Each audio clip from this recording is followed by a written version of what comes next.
എന്താ തിരുത്തണമെന്ന് പെണ്ണുങ്ങളെ കമന്ന് കിടക്കായിരുന്നല്ലേ? ഞാൻ 100 പ്രാവശ്യം പറയണ്, അയ്യപ്പനെ ഒരു സ്ത്രീ തൊട്ടിട്ടില്ല, ഒരിക്കലും തൊടാൻ സാധ്യമല്ല. കമന്ന് വീഴുന്നാലും അയ്യപ്പനെ പിടിക്കണമെങ്കിൽ അവിടെ പൂവേലയിൽ പുറത്താൻ കൊടുത്തില്ല, അയാളെയാണ് പിടിച്ചത്. അയ്യപ്പനെ പറഞ്ഞാൽ അല്ല, അയ്യപ്പനെ പിടിക്കാൻ ആരെ കൊണ്ട് സാധ്യമല്ല. ഈ വിധി മാറ്റി തന്നെ പറഞ്ഞു. പരബ്രഹ്മമാണ് അദ്ദേഹം. മറ്റേ കൊല്ലെന്ന് പറഞ്ഞാൽ നമ്മുടെ മുഖ്യമന്ത്രിയാണ് പറയുന്നത് മാറ്റാക്കൂല്ലെന്ന്. അങ്ങേരെ കുടുംബ സ്വത്തല്ല ഇത് പന്തള രാജാവിന്റെ കുടുംബ സ്വത്താണ്. ചുണയുണ്ടെങ്കിൽ പന്തള രാജ്യത്തുനിന്ന് ഒരു 10 പൈസ ആഭരണം അയ്യപ്പന് ചാർത്താൻ കൊണ്ടുപോകില്ല, കൊണ്ടുപോകാൻ പാടില്ല. ഇപ്പൊ എല്ലാ ജനം പറയണ എന്തിനറിയാം, ഒരൊറ്റ അമ്പലത്തിൽ പോയാലും കാണിക്കയിടരുത്, കാണിക്കയിടാൻ പാടില്ല. അയ്യപ്പന് പണം വേണ്ട, ദൈവത്തിന് പണം വേണ്ട, പത്മനാഭന്റെ പണം പോലും അത് അവിടെ കിടക്കും, ആവശ്യമില്ലാതെ വേണ്ട, ആക്കും വേണ്ട. പന്തള മഹാരാജാക്കന്മാർ ഈ കഷ്ടപ്പെട്ട് ഓരോ രാജ്യത്ത് നിന്ന് യുദ്ധം ചെയ്ത് കൊണ്ടുവന്ന് സമ്പാദിച്ചേക്കാൻ എന്തിനെന്നറിയാം, ഉറുമ്പ് അരിയച്ചായിരിക്കും പോലെ. രാജ്യത്തിന് നമുക്കൊരു ദോഷം വരുമ്പോൾ അത് എടുത്തുപയോഗിക്കാനാണ്, അല്ല മന്ത്രിമാർക്ക് കളിക്കാനുള്ളതല്ല. പാർട്ടി എന്ന് പറഞ്ഞാൽ 3 വർഷം 4 വർഷം കഴിഞ്ഞ് അയാളങ്ങ് പോവും. പാർട്ടി വന്നോണ്ടേയിരിക്കും. എന്തുമാത്രം രൂപ കിട്ടി, ഇത്ര വരുമാനം എന്തുമാത്രം കിട്ടേണ്ടത് ശബരിമലയിൽ നിന്ന്? ശബരിമല അല്ലാതെ തന്നെ കിട്ടിയില്ലേ പിണറായി കയ്യില്? കോടി കിട്ടി, പാവം കൊടുക്കുമോ? എവിടെ കൊടുക്ക? അമേരിക്ക പോയി നിങ്ങൾ അറിഞ്ഞ?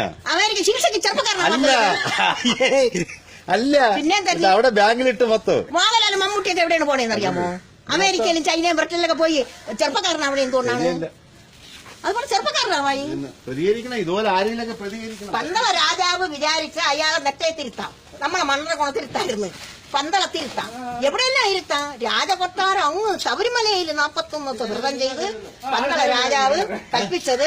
അയ്യപ്പൻ പറഞ്ഞത് എന്തെന്നറിയാം മോനെ, മഹാരാജാവേ ഞാൻ നിങ്ങളുടെ മകനല്ല, മഹർഷിയെ കൊല്ലാൻ ഞാൻ ജനിച്ചതാണ്.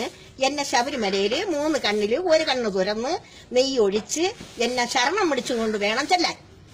അങ്ങനെ ചെന്നപ്പോഴാണ് പന്തള രാജാവ് 18ാം പടി കടന്ന് ചെന്നതും അയ്യപ്പൻ ഇരിപ്പഴിച്ചതും ഉത്തരിയും കൊണ്ട് കെട്ടിയതും പോറ്റി.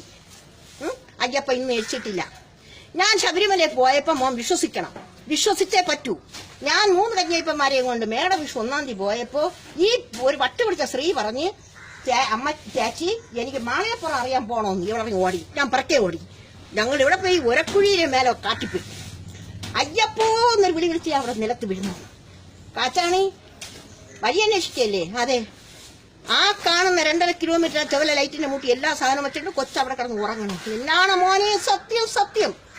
ഞാൻ തിരിഞ്ഞു നോക്കിയപ്പോ ഒരു 32 വയസ്സ് വരും, കാവി വസ്ത്രം, കാവി ഉടുപ്പ്, ആ ഘോരമായ വനത്തില്. ആ ശ്യാമളെ ഇതാര് വഴി കാണിച്ച് നോക്കട്ടെ. അവിടെ കാടല്ലാതെ പൈപ്പില്ല, അവിടെ ആളില്ല, ഒന്നുമില്ല. ഞങ്ങൾ അവിടെ നിന്ന് ഓടി. അത്ര സത്യസന്ധമായാണ് 18ാം പടിയില്.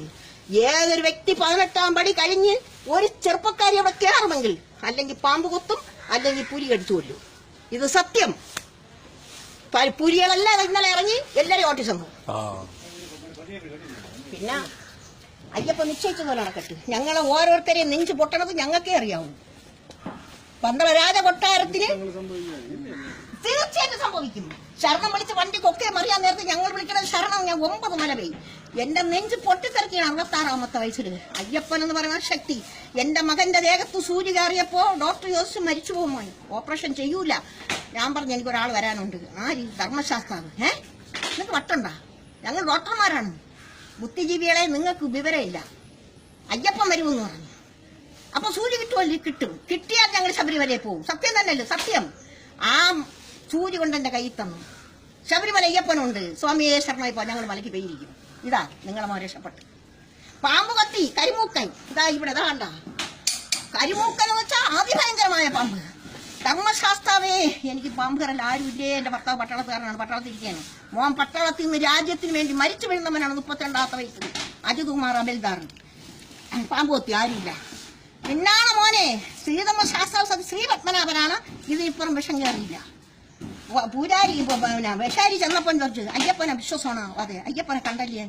നിങ്ങൾ വിഷം കയറിയിട്ടില്ല, ഇവിടെ നിൽക്കണേ. വെറ്റ കയറിയിട്ട് വിഷം ഇറക്കി.